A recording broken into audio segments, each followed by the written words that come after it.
Tonight on News 5 Live, public officers stage a sick-out while joint unions head back to the negotiating table. Meanwhile, KHMH workers wear shorts to protest hospital shortages. We have the latest from all sides. Bus Association and Minister weigh in on bus conditions, and a new book by a Belizean archaeologist. These stories and more coming up on News 5 Live.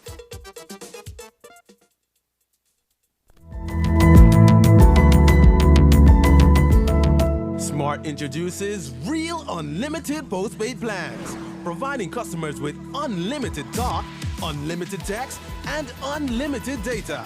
Now that's a real great deal. With Smart Plus, Share 1 and 2, and Enterprise 1 and 2 plans, you can talk as much as you want, text as much as you want, and for the first time ever in Belize, you can enjoy unlimited data with your postpaid plan. So come in and sign up for an unlimited postpaid plan and enjoy limitless possibilities. In addition, other plans such as the Flex Junior, Choice, and Select have been boosted with a lot more talk, text, and data, providing you with the best value for your budget. Be unlimited with Smart. It's time to power your dollar with Smart. Welcome to Design Depot, home of Sherwin-Williams Paint. Sherwin-Williams Paint is one of the most reputable paints in the industry, known for its superior quality, durability, and environmentally friendly technology. We carry a large variety of products for all your home and commercial needs, such as interior and exterior paints, primers, wood stains, sealers, clear top coats, caulking, aerosols, concrete, and masonry products. Achieve professional-looking results with ease using Sherwin-Williams paint and coating. Available at Design Depot, all in one place. You could still come over though. You could watch a movie or something. Oh my god, I can't believe this happened. Under the bed or in the closet? Which one? I got 3 boys. I need them to be better men than me. I mean, better men than we. Please don't go wind up. Who has stopped me?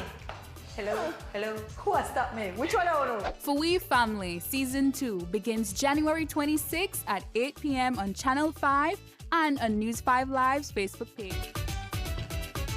Brought to you by the National Commission for Families and Children in collaboration with the National Parenting Task Force and UNICEF.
This newscast is brought to you by the Belize Bank Limited. Our country, your bank. Good evening and welcome to News 5 Live for Wednesday, February 15th. I am Sabrina Daly. This morning, the joint union negotiating team and the government met to discuss the pending issues raised by the unions at their press conference last week. Viewers will recall that the unions set an ominous ultimatum to restore increments by April 1st or else. The looming threat is that if the union's demands aren't met, industrial action will follow. Well, this morning, even before the negotiating teams arrived at Marion Jones for the discussion, there were reports of a mass sick-out at the Belize City Magistrates Court. This morning after 8 a.m., the Coney Drive Court building was shuttered, and Chief Magistrate Sharon Fraser had to open the facilities for the magistrates. She then left for the meeting with GOB and the joint union negotiating team. Fraser is the president of the Association of Public Service Senior Managers. Chief Magistrate Fraser says she is most concerned. I was informed this morning that in fact members of staff did not show up to work this morning. I personally had to go and open up the office. So clearly I would not have been aware of the fact that they were not going to be there. How it impacted the public? Well, we had to adjourn matters. So while the police were there, magistrates had shown up. They addressed the persons who were there. My only concern would have been the detainees. Because when I inquired, when I got there, is that they had taken back those who were detained. I am on my way back to the magistrate court right now to see how I can address those who have been detained and would have been eligible for bail. I would have at least had a conversation with the police to address those who at least can get police bail, and then try to figure out how I can deal with those who would have needed the intervention of the court to get bail. I cannot tell them that they're not sick. I know that, like I said, I was the one who went physically to open up the office and letting the magistrates who were there, so at least they could have addressed the adjournments of matters. And then I'm going to see this afternoon how I can address the issues of any person who have been detained, would have eligible for bail that the police themselves cannot deal with. Chief Magistrate Sharon Fraser illustrates that actions like these disrupt the administration of justice, but also demonstrate the critical function of the support staff of the judiciary. And without them, the courts would be unable to fulfill their duties.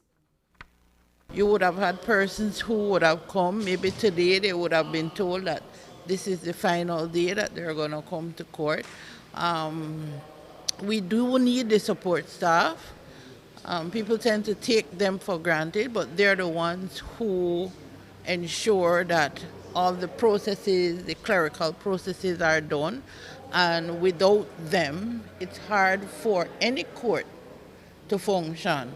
So I don't take them for granted. It's just they're not happy. They're not happy, and this is the way that they've shown that they're not happy. But as you see, I'm here trying to negotiate to ensure that public officers get what they're asking for. So we will have to wait and see, but it does affect the administration of justice. As a result of the sick-out, cases were adjourned and no new matters were dealt with because the court had to close. Detainees were further remanded until Thursday. The sick-out was not only at the magistrate's court. Our newsroom received reports coming from other government departments, including the Treasury Department, which caused services to be temporarily delayed as replacements had to be found for the absentees. When the media caught up with the president of the Public Service Union, Dean Flowers, he said that it was not industrial action being taken by the union.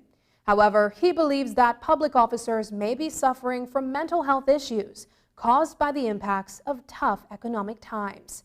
Here's how he puts it. I think that the last I heard of a sick out was something that occurred in the immigration department at the airport a couple of weeks ago. So I guess it's a fever that is going around. I honestly cannot speak about it. When the Public Service Union makes a bold move of industrial actions, we would face the media in similar fashion and make that declaration. We know exactly what the Dispute Act says, which is that we would give governments its notice. But if it is that there was a mass sick out this morning, it has to do clearly with the fact that mental health is affecting public officers and they need to stay home and try to figure out how they'll maneuver through these tough economic times, as well as a public service that is headed by individuals who have no business to be the accounting officers in these ministries, because they are not looking after the welfare of the human resource that is under their care.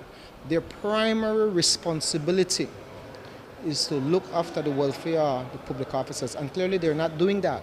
Instead, they are putting a whole lot of stress on public officers, in addition to the economic strain that they're already under. So I believe that might be the reason why we saw a number of public officers not showing up to work today.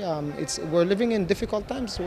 These are some serious times. Public officers are in a difficult position where their welfare, especially their mental health, is concerned. And I think that all that's going on, the talk of the pension reform, the talk of increments, the non-action by government where price gouging, inflation is concerned, I think these are the things that are affecting public officers, and I don't blame them. All of us need a break from time to time to really do some praying and some fasting, and I'm hoping that most of those who are at home today did some praying and fasting for this country, because I think it's needed. Minister of Public Service Henry Charles Usher told the media today that as government, they have to respect the right of public officers to express themselves as union members. But he adds, the action taken by public officers today to call in sick has real effects on the delivery of service by these departments. We have to make sure that the government offices remain open. We have to make sure that the services provided to the public continue. So yes, the Ministry of Public Service will ensure that the services provided by all government departments must continue. That is a process that we had a discussion on just now. The whole idea of reform is one that we both sides agree on. We have to do reform. We have to look at public sector reform on a whole in terms of the way the government is run, the way we raise revenue, tax reform. All of these issues are issues that we need to look at so that we can have a system that is as efficient and as fair as possible. And I think that is the main issue. I think if you ask any public officer, they just want the system to be fair. They want to make sure that what they are getting is what they deserve, and they have every right to express themselves how they want. Similarly, acting Prime Minister Cordell Hyde, whose brother is an active union leader, says that public officers have the right to express themselves democratically. Here's how he puts it. We respect that. We're functioning in a democracy. People have the right to agitate. People have the right to make their positions known forcefully at that within a democracy. We respect that. We acknowledge that. We take that into consideration. As I said, our discussions today were rather cordial, as it usually is, rather productive as it usually is, and it's for us to take back to our people what we discuss, what we see to be common ground, what we see to be issues where there are unresolved issues, and we work on these things, and we take that into consideration. This is a democracy. We respect that. We embrace that. That is what this is about. And we can't look at anybody with any kind of isms and schisms or any kind of highly critical position. This is what it's about. Ultimately, I think that in this atmosphere that we are functioning, we will be able to reach an agreement that is satisfactory to all. And while public officers were calling in sick, their union leaders and members of the joint union negotiating team met with government ministers inside the Marion Jones Sporting Complex conference room. The closed-door meeting was to discuss the three main issues of contention: increments, pension reform, and the collective bargaining agreement. Acting Prime Minister Cordell Hyde, Minister of Public Services Henry Charles Usher, and Minister of State for Finance Christopher Koyi represented the government. The parties exited almost 5 hours later. As we found out, no negotiations took place, but rather a discussion, a cordial one, according to Acting PM Hyde. We usually have very constructive meetings when we meet the unions, very cordial, very informative, very constructive. We discuss the main points and many other points that are ancillary and some very substantive and relevant to the main issues at hand. I think we left there feeling that we both have things that we have in common and have issues that we need to take back to our relevant sides. And so I think they will meet back with their people and we will take back to Cabinet whatever it is that we discussed. And then we'll meet again, I believe, in the next 2 weeks. That's March 2nd, I believe, March 2nd, the closest we could have met. The issue of increments, the issue of pension and public sector reform, and of course the issue of the long-standing CBA that we have not been able to settle. I'd like to limit it by saying that the groundwork in terms of what's the government position or perspective on these three issues are, and as well the union was afforded an opportunity to put forward what our joint membership position or proposals are in terms of how we should deal with these three matters. And while it may be interpreted as a kumbaya session, PSU President Dean Flowers, who spoke on behalf of the joint unions negotiating team, says that they won't be fooled again by GOB. Flowers references the negotiations of 2021, which ended with the government freezing their increments and cutting their salaries by 10%. He says that the ministers presented the economic realities during today's meeting. However, if the unions have to resort to hard talks, then they will do so. I want to commend the responses that we received. I want to commend the attitude that was displayed. I want to commend the humility that was displayed by the government side, because it shows that their approach this time around is not a dictatorial approach, because we've said it. We've learned. In 2021, we were dictated to. This time around, we're going to have a dialogue and we're going to meet in the middle as best as possible before we move forward on these issues. We agreed that going forward, we may very well have to agree on either continuing discussing the issues with a view of agreeing, or if it is that we enter into some form of negotiations. Because one of the things that we will not allow is for another empty government commitment to be imposed on us. And I take you back to May the 12th, 2021, when the Prime Minister read those 15 government commitments to the union, which they did not honor. We spoke about that today as well. And hence the reason we, like I said, you live each day and you learn from your mistakes and you learn from these experiences so that you're better prepared when you're confronted in these positions. And that's why I am able to say today with confidence that where these three matters are concerned, we will reach an agreement with the government, and we will not be, none of them will be imposed on us in the manner in which government wants. Because I think public officers have now come to the realization that they must stand by and support their union if it is that they intend to get what is due to them in a fair manner, because we don't want to put any kind of unfair, unjust burden on the Belizean public. 1 year after, a whole lot has changed, and we look forward to continuing these dialogues. And come April 1st, who knows? We might be here signing a CBA and negotiating the framework for a new one, as well as moving forward where our pension public sector reform is concerned, as well as and the issue of our increments. Hopefully, we could put that behind us as well. And what happens to the ultimatum, April 1st or else, that the unions issued last week for the reinstatement of increments? The unions believe their increments should resume with the economy rebounding and allowances return to high-level government officials. Following today's meeting, it would appear that there are different perspectives on whether that ultimatum still stands. That's not the spirit of conversation that we have. When we meet, we don't deal with ultimatums. We don't talk at each other. We talk to each other. And I think that it was really the usual atmosphere where we were able to engage. And the meeting was short today. It lasted only 4 hours. And the next 2 weeks we won't disappoint you. It'll last a bit longer.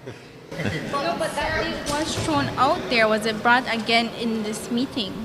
Well, to all the folks that we have to keep the main thing, you know. It's a famous Pat Riley quote. And I think that's what we tried to do today. We focused on the main things and tried to cover some ground with those main things. And those are the main things. April 1st or else. Is that still on the table? Is that still the position of the unions? Yeah, I think that we were clear in what we want to do in terms of how we intend to get what our members have directed us to get on their behalf. And so April 1st continues to be a timeline for us in achieving a closure to these things in a responsible and amicable way, in partnering with the government, because it is not lost on us that we are partners with government in terms of the administration and running of this country. It is not the union that pick these fights. You know, sometimes when you see the union and the government having difference of opinion or being hostile to each other, it is normally certain individuals with government who believe that the best way to discredit the issues that the union wishes to achieve is to resort to political warfare. The Prime Minister's vehicle allowance came up in today's discussion. The president of the National Trade Union Congress of Belize has stated that the Prime Minister needs to justify the increase in his transport allowance of $4,000 monthly. The PM has responded by saying he is using his personal vehicle and did not use public funds to purchase a new one. However, he still needs an allowance for regular maintenance. PSU President Dean Flowers says that you cannot justify the unjustifiable. I won't stand here and ask the Prime Minister to justify what could possibly be an increase of $4,000 in transport allowance in addition to perhaps the $1,300 that is already given to ministers who utilize their private motor vehicle. I'd be a fool to ask him to justify that, because that is unjustifiable. I currently drive a truck that has been driven by 4 presidents. I'm the 5th driving that truck. It takes me across this country every single day. In some cases, every single week, every single day of each week, it takes me across the country. I can tell you that in 2 years, I've only changed tires once. And you know which district I've visited the most? Punta Gorda, Toledo.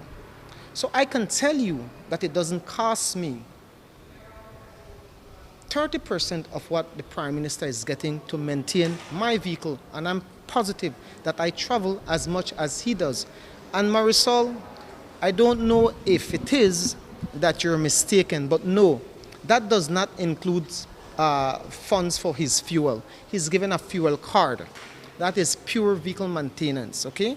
So, but I don't want to get into that, because the Prime Minister once again disrespected this country when he said we should be happy that we didn't have to buy him a vehicle.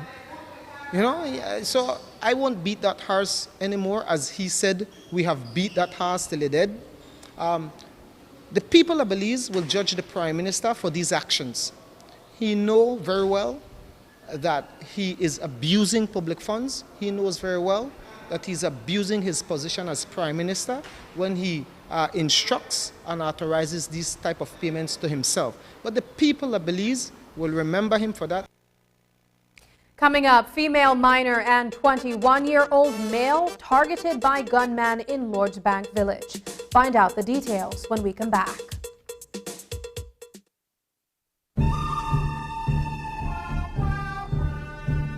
In 2023, the Western Ballers basketball team have proven to be the best of the West. Likewise, in 2023, the Venice Belize Hurricanes basketball team have been the beast of the East. And now, the best of the best is about to clash in this mega showdown in a battle dubbed as East versus West. But we all know that The East is the best.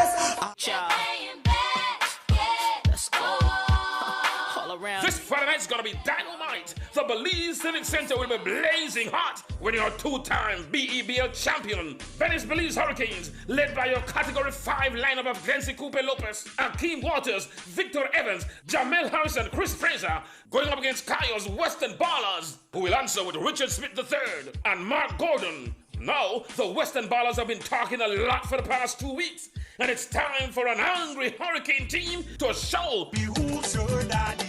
The halftime show will feature the fabulous Britney Star with her hit tune. Hey boy, are you my one hold from my body? Also, how about the half-court shot to win a brand new Honda cycle from Venice? Remember to sign up for the Serena Bay Villas First 5 $4,000 contest. Primary schoolers and high schoolers, bring out your posters and compete for the $500 prize. Lots of phone giveaways, courtesy of Smart and Cellular World. Hurricanes are one big family. Remember this Friday night at the Belize Civic Center, Venice Belize Hurricanes versus Kayo's Western Ballers. Gates open at 7, tip-off time is 9. Belize Hurricanes going to take it to the rim. The after party will be at Thirsty Thursdays. Sponsors. Yo, respect the city, love the game. Family, Belize Hurricanes.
Who offers the best home internet experience?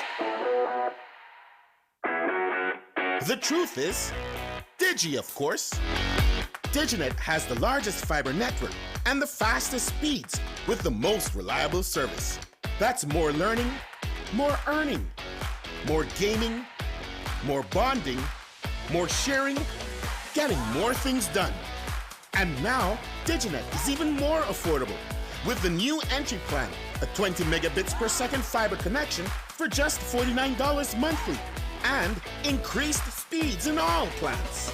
The truth is, only Digi has the ultimate home internet experience, with savings up to $270 when you bundle. Wireless and cable can't give you that. So what are you waiting for?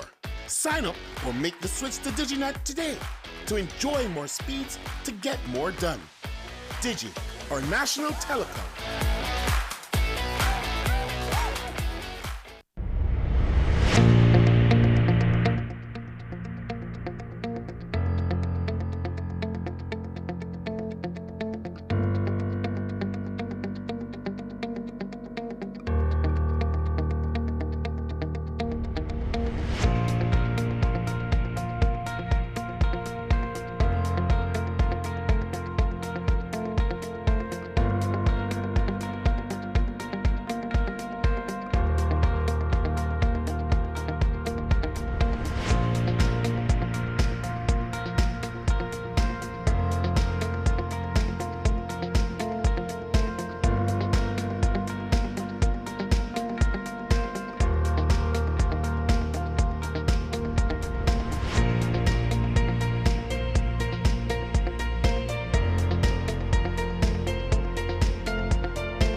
Love Your Honda is back.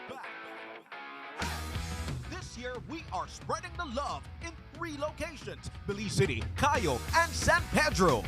In February, get special pricing and discounts on all Honda products. Enjoy up to 23% off selected Honda products, 20% off Castrol, NGK, and Magic products. Also, get free oil change and servicing when you spend $100 or more on Castrol oils. And don't forget your B-Bucks when you make a purchase. There will be a big bike rally throughout the streets of Belmopan and Belize City on February 11th and 18th respectively. Check out our Facebook page for more details on how you can take part. And on February 25th, we'll be hosting the first ever Banquet Boat Show on La Isla Bonita, San Pedro. Honda products will be on display and you can enjoy deals and discounts. February is all about Honda. Available at Banquet. Equipment, parts, service. A female teen and her 21-year-old cousin are lucky to be alive tonight. That is after a gunman targeted them in Lordsbank Village. The shooting incident occurred last night around 7 p.m. while the two were walking along Edwin Park Street. It is believed that the shooting is in relation to another murder that happened a week ago in the very same community. News 5's Paul Lopez visited Lordsbank Village this morning. Here's his report. Tensions are escalating in Lordsbank Village between rival groups.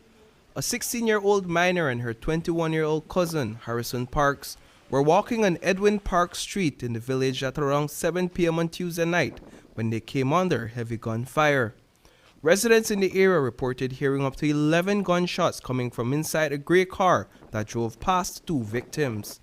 The assailant shot the minor in the hip, while Parks received injuries to the abdomen. Residents in the community believe that last night's shooting incident was retaliatory. The community members we spoke to suspect that the shooter acted in response to the murder of 28-year-old Alburn Rivero on Thursday of last week on Old Well Road in Lordsbank Village. The victim of last night's shooting, Harrison Parks, is a student at the University of Belize.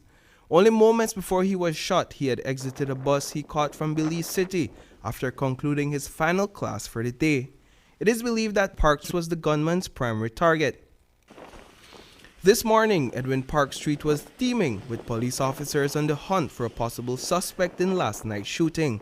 Residents reported to police sightings of strange vehicles in the area, particularly on the street where Parks resided. But the Lordsbank community is not sitting idly by. One concerned resident cut down this plum tree that is said to be a hangout spot for young men at night. It is one step that community members have taken to alleviate the frequent occurrence of criminal activity.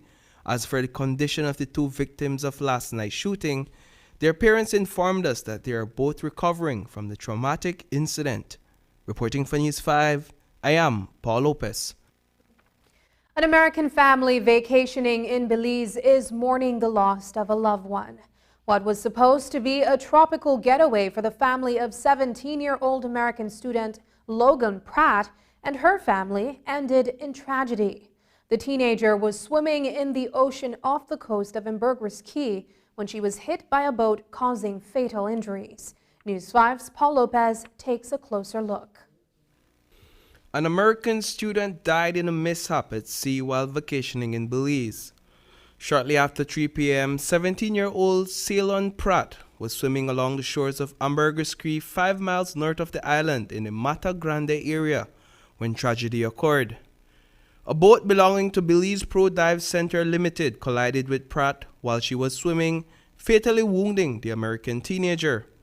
The captain of the ship, 30-year-old tour guide Jesse Smith, told police that he was on his way back from a tour at Mexico Rocks, located some 8 miles north of the island, when suddenly he heard a noise as if the boat had hit a log. He says he turned around and saw Pratt suffering from multiple injuries to her body. Boat Captain Smith also saw a second female in the water screaming. Police detained Smith and a urine sample was taken from him. Up until late this afternoon, Smith was still in police custody. Logan Pratt's body was transported to Ambergris Key Hope Clinic, where doctors pronounced her dead at around 3 p.m. Pratt and her family arrived in Belize on Sunday, February 12th. They stayed at a hotel on the south side of the island. We reached out to the Belize Pro Dive Center Limited for comments, and we were informed that their spokesperson was not in today. We know that Belize Pro Dive Center has in the past received service recognitions from the Belize Tourism Board and TripAdvisor. In the meantime, the U.S. family on vacation in Belize is mourning the tragic death of their loved one. Reporting for News 5, I am Paul Lopez. On Monday, we reported that police were investigating the death of a man found dead inside his home in Belize City. The deceased, Richard Thurton, was found inside the house at the corner of Penn Road and Fairweather Street dead. A post-mortem examination revealed that he died from blunt force trauma, and police indicated that they observed several bruises on his body. Today, residents of the area told News 5 that they were shocked when they heard that Thurton was discovered dead inside his house. He was a dependable errand man in the area, they told us. One resident told us that Thurton used to entertain friends from the same neighborhood late into the night, but that they heard nothing strange coming from his house around the time just before he was found dead about 2 weeks ago. There's contention again at Belize's only referral hospital after a significant number of their employees wore short pants and union t-shirts today as a protest. Their gripe spans several months. They say they continue to work with acute shortages of supplies, equipment, and manpower. News 5's Marian Ali gets all sides to this story about what's happening at the KHMH. The KHMH staff, who are members of their workers' union, showed up to work in shorts and their union shirts today. According to their president, Andrew Baird, their message is that they have been working with shortages in several areas. Certainly the shorts signifies the shortages of supplies, equipment and human resources in CARICOM. Membership after yesterday's meeting believes that the plan of action should continue through today. There is a sense of demoralization from the membership and staff of CARICOM in reference to the working conditions and so forth within the institution, and they believe that a clear message needs to be sent. We need continuity in the supply chain, and that we need to see continuity. You want us to lapse our measures, then you need to ensure us that we will not go back to the same place in the next 2 weeks. Baird said that their dress code was brought to their attention today, but that the union stood its ground following Chapter 304 of the Laws of Belize. CEO Chandra Nisbet Cancino said the hospital would not take action against the protesters because of their decision. But she indicated that both sides have been meeting and that the hospital has a contingency plan if the union decides to strike next week. Shortages continue off and on. Certainly they have improved from where we were probably around maybe about 3 months ago, maybe 6 months ago. And I think they addressed that with the Ministry of Health and Wellness as well yesterday, and some commitments were made in that regard. CEO, have you gotten a chance to maybe meet with the Ministry of Health and Wellness to solve this problem? It seems to be a revolving problem. Every few months we come back to the same situation where your staff and your union are threatening to go on strike and whatever the case because of the same thing, shortages. Yes, we have. We actually had a meeting about a month ago with all the supplies units for the regions, for CARICOM and for the ministry. They have actually some people new in the ministry that are addressing some of these issues, and so yes, we are working along with the ministry to try to address these issues. Dr. Alain Gonzalez, a member of the union, works in the emergency room. He explained that they have not withheld their services while they are taking action. Even though they recognize that we are in our sharp pants and we're dressed like this, we still continue to give our care. Our care will never stop. We give the best care that we can give. We continue to provide what we have. The union has indicated that its plan will continue on Thursday because they believe that the KHMH administration is engaging in union busting. Reporting for News 5, I'm Marion Ali.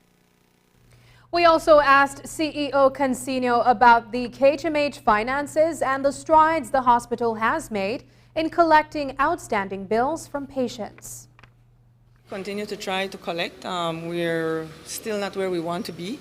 And those are some of the other areas that challenge us when we have to procure our own medications and supplies. So we're doing our best to try to increase the percentage of collections. What about the CT scan? I think that was discussed in a meeting with the Ministry of Health and Wellness yesterday, and I think that I really don't want to disclose the contents of the meeting simply because it was agreed that we would continue in good faith and have the discussions with each other.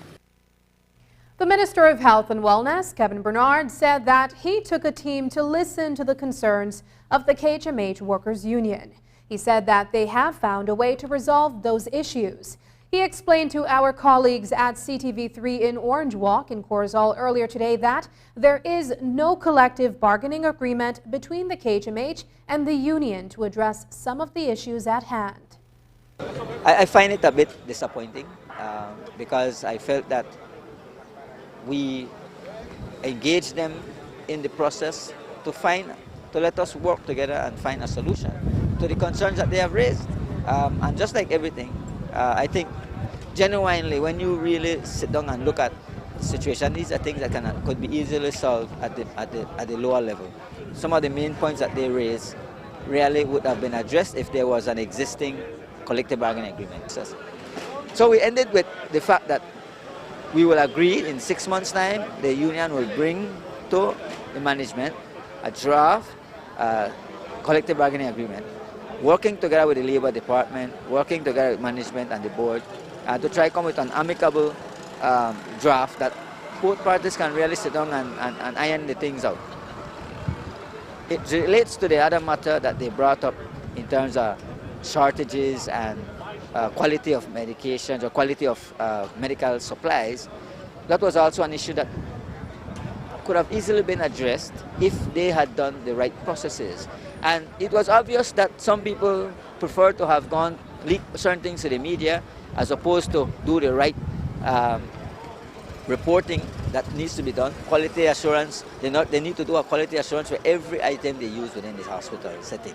And so if that was done properly, the quality assurance unit, who have been working very closely with the ministry, our drug inspector unit, and our CMS, have been working very closely. So if certain things that were raised, that have been raised on their letter, was done in the right manner, many of these issues would not have been out there.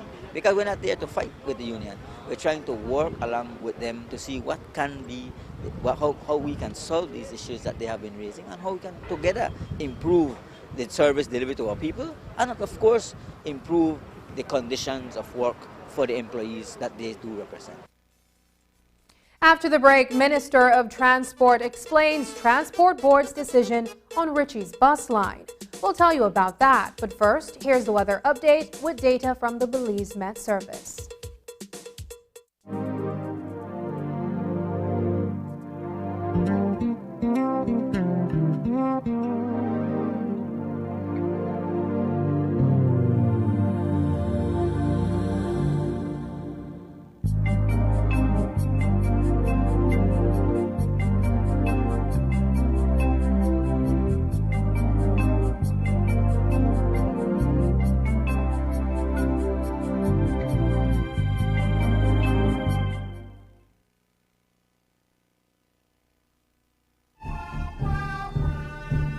In 2023, the Western Ballers basketball team have proven to be the best of the West. Likewise, in 2023, the Belize Hurricanes basketball team have been the beast of the East. And now, the best of the best is about to clash in this mega showdown in a battle dubbed as East versus West. But we all know that The East is the best. Let's go. This Friday night's gonna be dynamite. The Belize Civic Center will be blazing hot when your two-time BEBL champion, Belize Hurricanes, led by your Category 5 lineup of Glency Coupe Lopez, Akeem Waters, Victor Evans, Jamel Harrison, Chris Fraser, going up against Cayo's Western Ballers, who will answer with Richard Smith III and Mark Gordon. Now, the Western Ballers have been talking a lot for the past 2 weeks, and it's time for an angry Hurricane team to show who's your daddy. The halftime show will feature the fabulous Britney Star with her hit tune. Hey boy, are you my one hold from my body? Also, how about the half-court shot to win a brand new Honda cycle from Benny's? Remember to sign up for the Serena Bay Villas First 5 $4,000 contest. Primary schoolers and high schoolers, bring out your posters and compete for the $500 prize. Lots of phone giveaways, courtesy of Smart and Cellular World. Hurricanes are one big family. Remember this Friday night at the Belize Civic Center, Benny's Belize Hurricanes versus Cayo's Western Ballards. Gates open at 7, tip-off time is 9. Belize Hurricanes go get ticket to the rim. The after party will be at Thirsty Thursdays. Sponsors. Yo, respect the city, love the game, family, Belize Hurricane. On behalf of the Social Security Board, I extend our deepest gratitude for taking the opportunity offered to be a part of this amazing learning experience. Today, you graduate empowered with knowledge. You graduate with a new skill set that you can put to good use and benefit from it. You have now acquired the knowledge and you are fully prepared to build on the foundation that you have fostered. We consider ourselves privileged to be offered an opportunity by the Belize Social Security Board to partner with them in this effort. What I can say is that I'm happy because I'm learning in something that I choose to do. So we want to thank Social Security Board to provide the funding for that, and we appreciate it, and we hope they continue to provide opportunities like this for more people. Thank you. Once again, congratulations to the January 2023 cohort Empowering You participants. On behalf of the Social Security Board, I wish you nothing but the very best. My name is Carlton Jock Young, and I've been fishing in these waters for over 40 years. I used to work fishing from I was about 15 years old. I was the #1 fisherman for the Cove for many years. I was a member of the Fishery Advisory Board who makes decisions on these fishing areas. Los pescadores como Jack Young pueden contarles sobre una época en la que parecía que la generosidad de Belice nunca terminaría. And when we get alongside the boat and we check, we had 100 mutton snappers. Pero él también le puede decir sobre la alarmante diferencia en la cantidad de peces de arrecife disponibles, como el mero de Nassau, desde entonces hasta ahora. The fishermen, they go out there and they sit there for hours before they could catch some of them. They are not there like they used to. Los meros de Nassau se reproducen entre los meses de diciembre y marzo. Para asegurar una buena captura en la temporada siguiente, la pesca de meros de Nassau está cerrada durante la temporada de desove y regulada cuidadosamente el resto del año. Durante la temporada de pesca abierta, los meros de Nassau deben desembarcarse enteros y no pueden tener menos de 20 pulgadas ni más de 30 pulgadas. En Belice hay 13 sitios de agregación de desove, donde se protegen los meros de Nassau y otros peces de arrecife. Estos son Rocky Point, Mugger Key, Dog Flea, Key Bokel, Northern Tukey, Sandbore, South Point, Key Glory o Emily, Northeast Point, Gladden Spit, Nicholas Key, Seal Key y Rise and Fall Bank. Los consumidores también tienen un papel que jugar. Al negarse a comprar el mero de Nassau, que está en peligro crítico de extinción, especialmente el tamaño no regulado, ayudan a garantizar que las poblaciones tengan la oportunidad de repoblarse. Al adherirnos a las regulaciones y proteger los sitios de desove, podemos ayudar la reposición de las poblaciones de peces y los medios de subsistencia de los futuros pescadores. If they do it the right way, we might have it for a little longer. But if they don't do proper control, we'll lose it entirely.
something I get to live, something good to come to me. On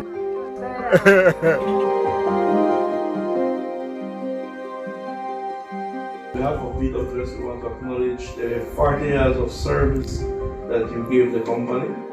Well, I wish to thank BWS for keeping me in mind, for remembering me at BWS. I enjoyed being there for 40 years. If I wouldn't believe for 25 years, I left the place and still only remembrance of the working people. Thanks a lot for the basket. Thank you for the basket.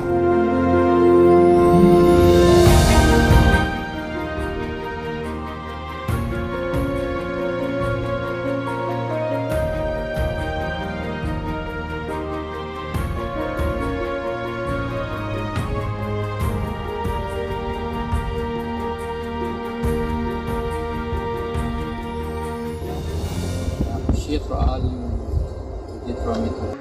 Welcome, and I welcome anytime to my house. God give all of us this day that I could receive this gift from God and say thanks. Thank you, and thank BWS for sending a gift for me. Thank you. I just feel good about this because I never expect that come up like this way. But I really thank God for everything, man. I'm so happy.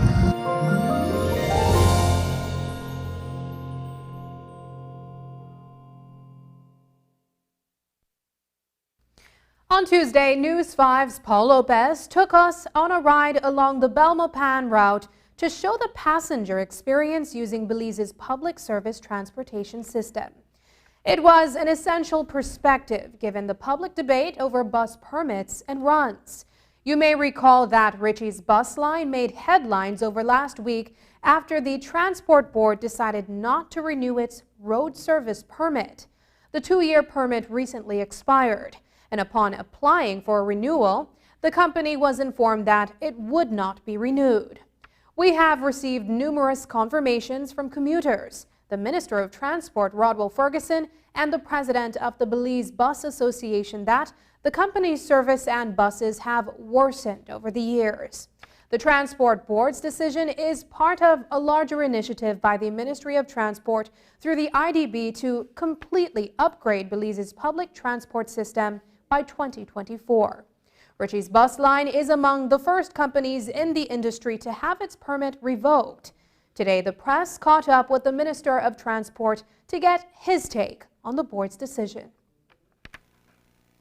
First of all, I want to say something that I am not what people think of me. I'm given a responsibility as the Minister of Youth, Sport and Transportation. And I commit that whatever responsibility given to me, I want to upgrade it and uplift it for the benefit of the Belizean people. Transportation has been a very difficult ministry, maybe over donkey's years. And many ministers comes in and try to fix it, and apparently nothing really happened.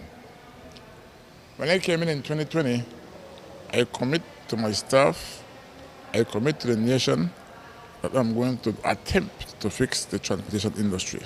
I'm hopeful that by the end of 2025, it is fixed and all Belizeans are happy. What happened to Mr. Richie, I wouldn't want to see happen to anybody. I know Mr. Richie from childhood. We grew up in Starry Valley together. But I am keep telling the operators that we the follow our IDB study, that we must do certain things by a certain time. And also at the follow Plan Belize, that we are going to upgrade the buses that runs on the highway across the country. And unfortunately, Mr. Richie buses are constantly breaking down on the road, and the Transport Board make a decision outside of me.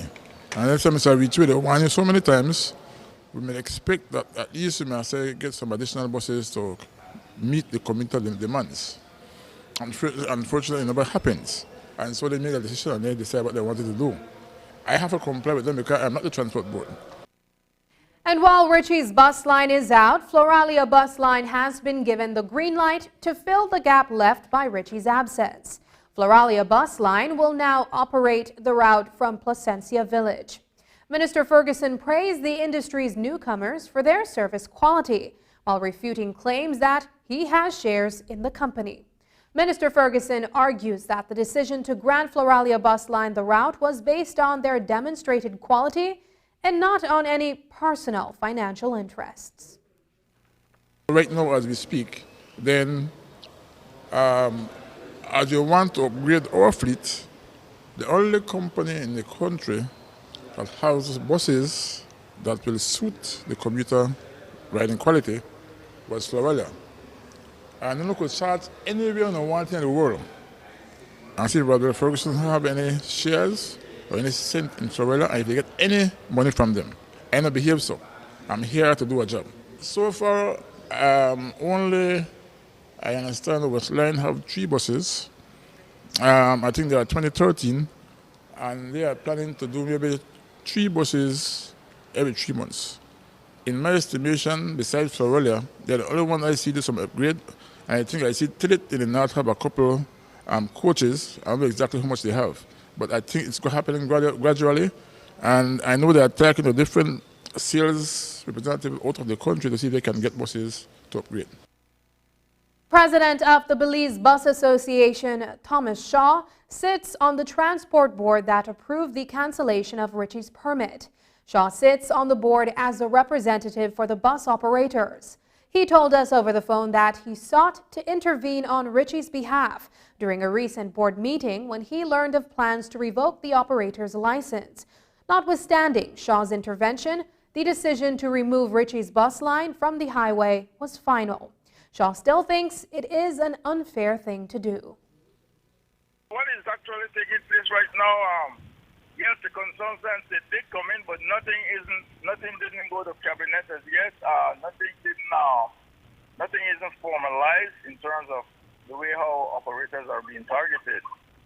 In terms of Mr. Riches, I told them that what we need to do, we have to have some kind of heart, empathy towards an operator that has been in the industry for all these years, and I think that everybody deserves a fair trial.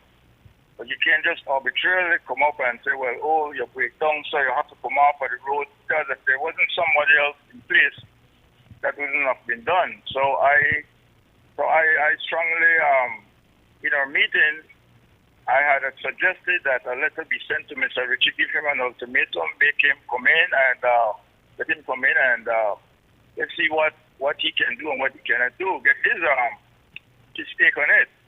But when he received the letter, it's to state that he has to cease and desist operation on the 13th, of this month, and which I think was quite unfair, because if you're telling an operator that you need to invest, operators are afraid to even do that due to the fact that nobody knows who's next, In our story on Tuesday night, we showed the daily challenges commuters using public transportation face. The report covered several issues that need addressing, from overcrowding to uncomfortable seating and deteriorating structural conditions. And as many of our social media followers pointed out, that wasn't even the peak hour or the worst it can get. So today, reporters asked the Minister of Transport for his take on the report and what will be done to address these issues. There are many issues that need to be resolved. And going on, I make a big story about the Belize bus terminal. Nobody asked me now what is the progress on the Belize bus terminal, because work is being done.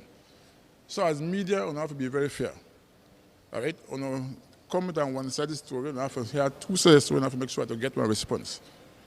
In terms of the upgrade and the overcrowding of buses, I hope that by the end of 2024, when everybody meet the standard, because I say by the end of 2024, all those buses must go off the highway. Then we introduce one ticketing system. That will allow us to monitor the buses as they travel on the highway. We are not going to stop, we are not going to pick up somebody, we are not going to drop off somebody. So just a matter of time.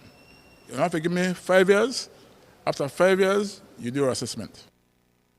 As for the president of the Belize Bus Association, Thomas Shaw, he says all bus operators know that commuters deserve better than what is currently being offered in the public transport industry. He, however, argues that upgrading fleets is a costly endeavor. And as it stands right now, operators are struggling to make ends meet. My take on that, yes, all operators believe that the commuters deserve better.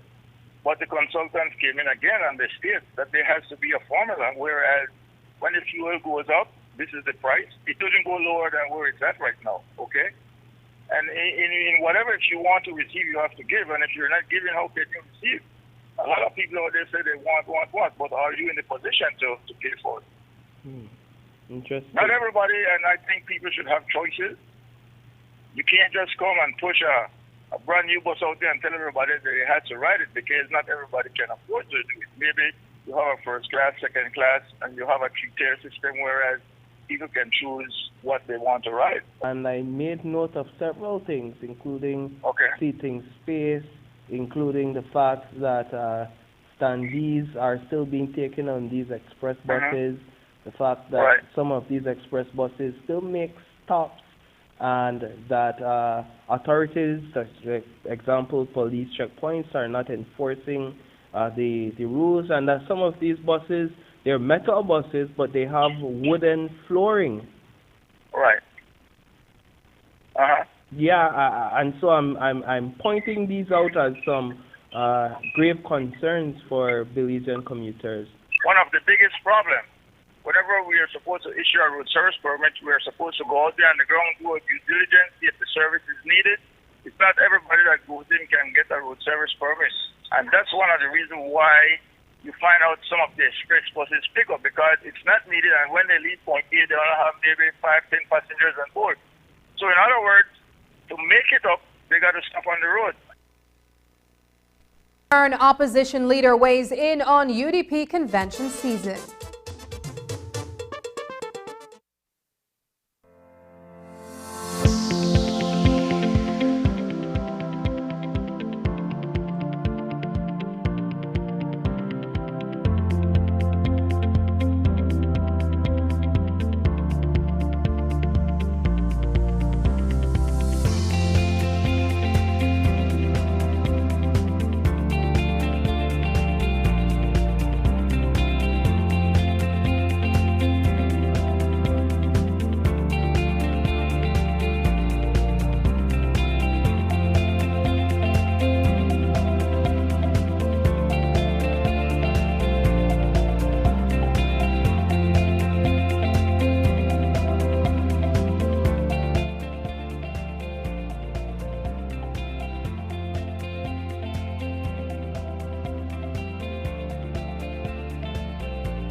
Taking its name from the venerable father of the nation, the George Price Highway stretches 77 miles from Belize City to Benqueviejo.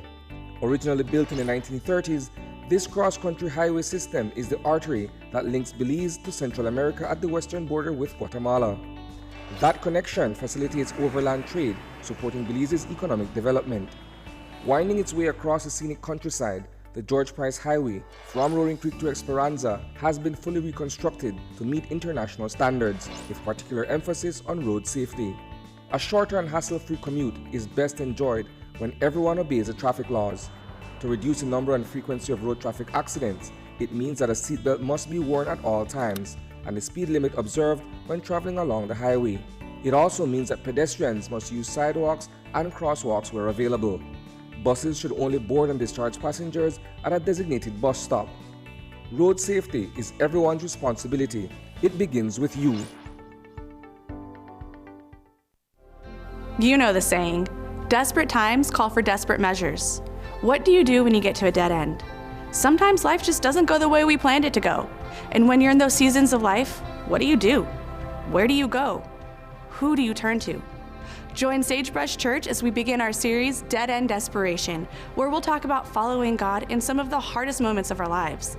Be sure to visit sagebrush.church or download the Sagebrush app for locations, service times, and more. Your life just got a lot less complicated with Belize Bank Contactless MasterCard Debit Card. Introducing our Standard Debit and MasterCard Platinum Debit Cards. Now you can make purchases anywhere MasterCard is accepted with one tap, pay and go. Your contactless card never has to leave your hands, especially in these times. And your card is embedded with multiple layers of security. Platinum card holders get to enjoy extra benefits like price protection, purchase protection, trip inconvenience, and luggage protection, just to name a few. Start enjoying a cashless lifestyle today with the Belize Bank.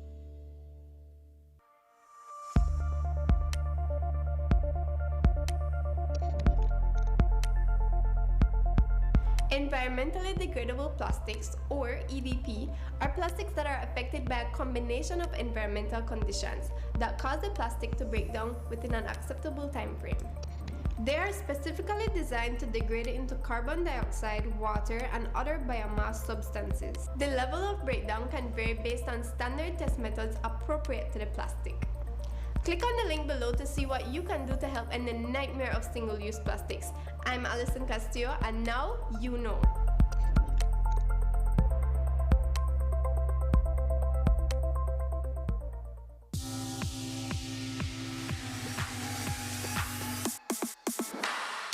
Sign up for Smart Share Plan and save big.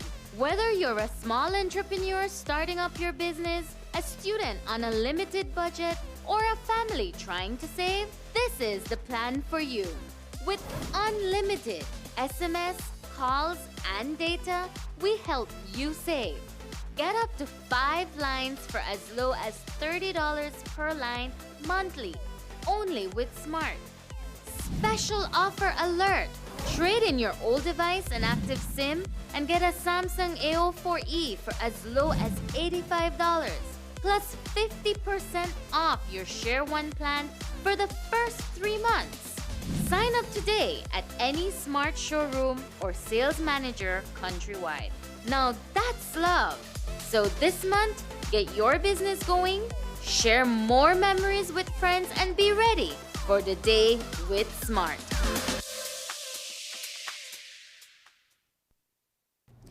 Meanwhile, on the regional front, Belize's Minister of Transport and Mexico's Minister of Transport are scheduled to meet before the end of the month to discuss bus runs between Belize and Mexico. Minister Ferguson says he intends to negotiate for Belizean bus companies to take their customers all the way to Cancun, Mexico. In return, Mexican operators would be allowed to bring their customers to Belize. An agreement could see the return of services like auto. Minister Ferguson told us more. I'm having a meeting with the Mexican Minister of Transportation before the end of the month in Mexico City. And once we can come to terms, I will go there and argue for my Belizean bus operators that if they can come into a certain part of Belize, we want to go at least to Cancun or Merida. So that is my intention. But allowing the ADOs and the, what's the one from Guatemala to come back? Frente del Norte. Once we can come to terms, because let me tell you something, we live in a region. We live in Central America. We must be able to work with our neighboring countries to collaborate for economic development. And I'm saying if we can go into at least fluids in Guatemala and likewise to Cancun and Merida in Mexico, then I think that's a fair deal. Convention season is in full swing within the United Democratic Party. We have reported extensively on the convention in the city of Belmopan, where John Saldivar emerged victorious. Over the past weekend, several UDP endorsement conventions were held in the Cayo district. Mark O.B. O'Brien was endorsed as the standard bearer for Cayo Central. Former area representative for Cayo North, Omar Figueroa, was also endorsed as the UDP standard bearer for that constituency. The UDP convention is expected to run into late June this year. And this morning, Moses Shine Barrow, the leader of the UDP, was a guest on Open Your Eyes. One of the questions posed was about the quality of candidates he wants to see endorsed and winning conventions. Here's what he told our hosts. I want who the people want. Okay. I'll be honest with you. I'll give you an example in a young man, Mr. Andrew Bradley. Andrew Bradley did not complete school, but Michael Finnegan, one of the most successful politicians ever, has no formal education. So when Mr. Bradley applied, there were some that wanted to deny his application. Because of his education? Because of his lack of education. And I refuse, because that's not what our democracy says. Our democracy says that representation of the People's Act. So it is for the people to decide whether or not his educational background will play a difference. And I hear those that may say, well, in Caribbean Shores, they'll never go with someone who is uneducated. That is for the people in Caribbean Shores to determine, because when I speak to Mr. Bradley, his zest, his confidence, his determination, and his reports as to how he connects with everyone. He's a son of Caribbean Shores, born in Caribbean Shores, grew in a Caribbean Shores, worked with Mr. Lee Mark as a campaigner.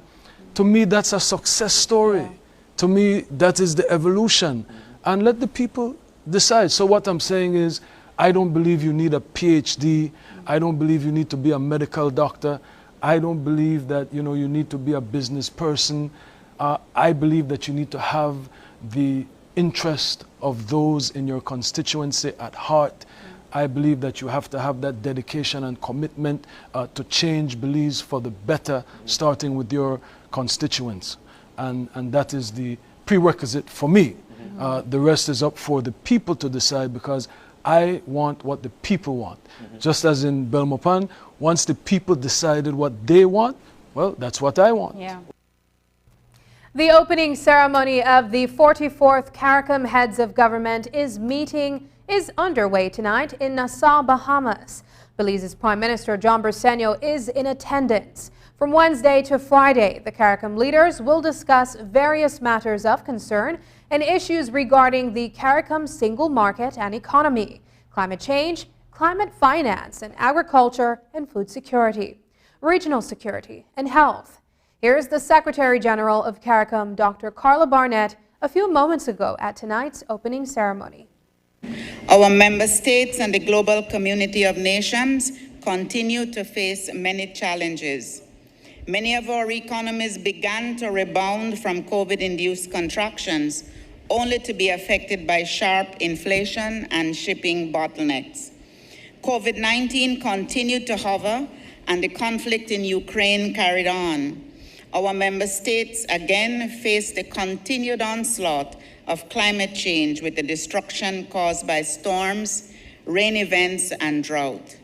Our hard-won development gains continue to be threatened by these challenges. Yet the Caribbean community did, as we often do, we rallied against the challenges. This is particularly important in 2023, when we celebrate the 50th anniversary of the community. This is the year when we commemorate the vision created, the courage had, and the legacy left by those who went before us. It is the year when we renew our commitment to the community and enrich this unique legacy for those who will follow us. This meeting provides us with an opportunity to make long-lasting decisions for our peoples for the next 50 years and beyond. Up next, Dr. Joseph Palacio introduces 3 new books. Do you have information about a crime or a fugitive in our community? You can submit a tip anonymously with your smartphone. Using this program in safeguarding our community also protects your identity, keeping you out of the court system, and could earn you a cash reward. Here is how it works. Download the free P3 Tips app from the Apple Store or Android Market. P3 is the provider of our secure anonymous tip collecting software. Open the app and create a PIN, but be sure to remember that number, then select your location. Next, select the type of crime. When submitting a tip, be as specific as possible. If you have a picture, video, or audio that will help officers, you can upload them from your phone. Information leading to an arrest can earn you a cash reward of up to $1,000. Once your tip is submitted, you'll be given a tip ID and password. Check back if your tip leads to an arrest. You'll be told how much you were rewarded and how to anonymously collect your cash. In 2018, before I was diagnosed with cervical 4A, stage 4A cancer. First, it was at the size of a grapefruit. That's what the doctor told me. The kidney got enlarged. I couldn't do any chemotherapy because of the kidney. So I had to do only radiation. And I did my first session of 25. And then when I finished with the 25 sessions, I went back, she checked it, and she saw 4 centimeters. And I went back for the next 10 days. And after that, when she checked it again, she said, oh, it's like nothing is there.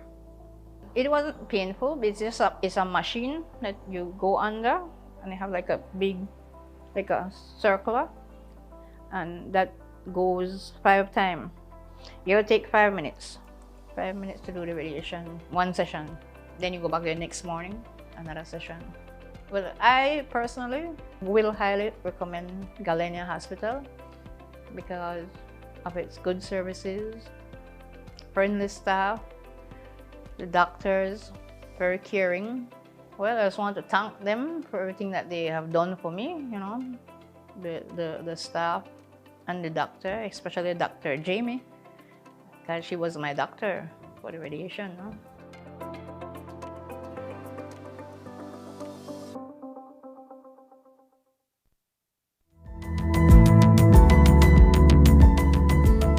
Smart introduces Real Unlimited Postpaid Plans, providing customers with unlimited talk, unlimited text, and unlimited data. Now that's a real great deal. With Smart Plus, Share 1 and 2, and Enterprise 1 and 2 plans, you can talk as much as you want, text as much as you want, and for the first time ever in Belize, you can enjoy unlimited data with your postpaid plan. So come in and sign up for an unlimited postpaid plan and enjoy limitless possibilities. In addition, other plans such as the Flex Junior, Choice, and Select have been boosted with a lot more talk, text, and data, providing you with the best value for your budget. Be unlimited with Smart. It's time to power your dollar with Smart. Hola usuario de eCash, la aplicación eCash está disponible en español. Cambiar el idioma de tu aplicación de eCash de inglés a español es rápido y sencillo. Déjame mostrarte cómo se hace. Primero, abre tu aplicación eCash. Introduce tu PIN. Toca el icono More en la parte inferior de tu pantalla. Selecciona Security. Selecciona Language. Y luego selecciona Spanish. Vuelve a introducir tu PIN y ya está. Tu aplicación de eCash está ahora en español y puedes seguir disfrutando de tu cartera digital eCash. La aplicación eCash de Belize Bank te hace la vida más fácil.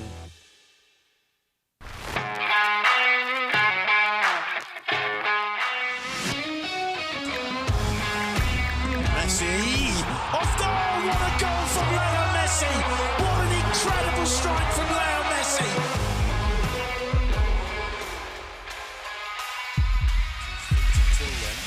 Neymar and Messi is standing over this. Messi!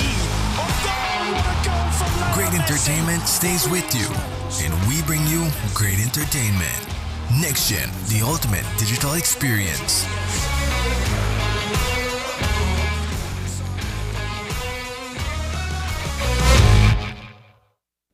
He was Belize's first trained archaeologist. Over the years, his passion and commitment to culture have earned him several titles, including former resident tutor of the University of the West Indies Belize campus and former commissioner of archaeology. Now, Dr. Joseph Palacio introduced 3 new books: the collection entitled Building a Nation, Cultural Diversity and Caribbean Indigenous Peoples, and Garifuna Peoplehood and Barranco, are scholarly essays resulting from his years of research. They were presented during a ceremony at the Belize House of Culture. News 5's Marian Ali reports. Retired educator and promoter of the Garifuna language, Dr. Joseph Palacio, introduced 3 new books in Belize City today. The books are essays that delve into the cultural aspects of people, specifically in this region in one, and in Belize in the other 2.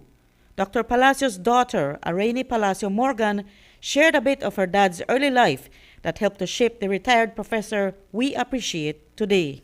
The youngest of 3 siblings, he grew up in rural Toledo, immersed in the Garifuna and Maya culture and language. He spent much of his primary school years with his brother, the teacher Theodore, in the southern village of San Antonio. At the age of 9, Joseph was awed by a speech on nationhood by the then Legislative Assembly leader, George Price. No doubt prepared remarks that the future Prime Minister used at several schools that he attended around the country. However, his words and this new concept of nationality and nationhood left an indelible impression on my father that he carries on to this day. Dr. Palacio returned to Toledo after he graduated from St. John's College and won a scholarship to study archaeology, a subject in which he attests he was not interested.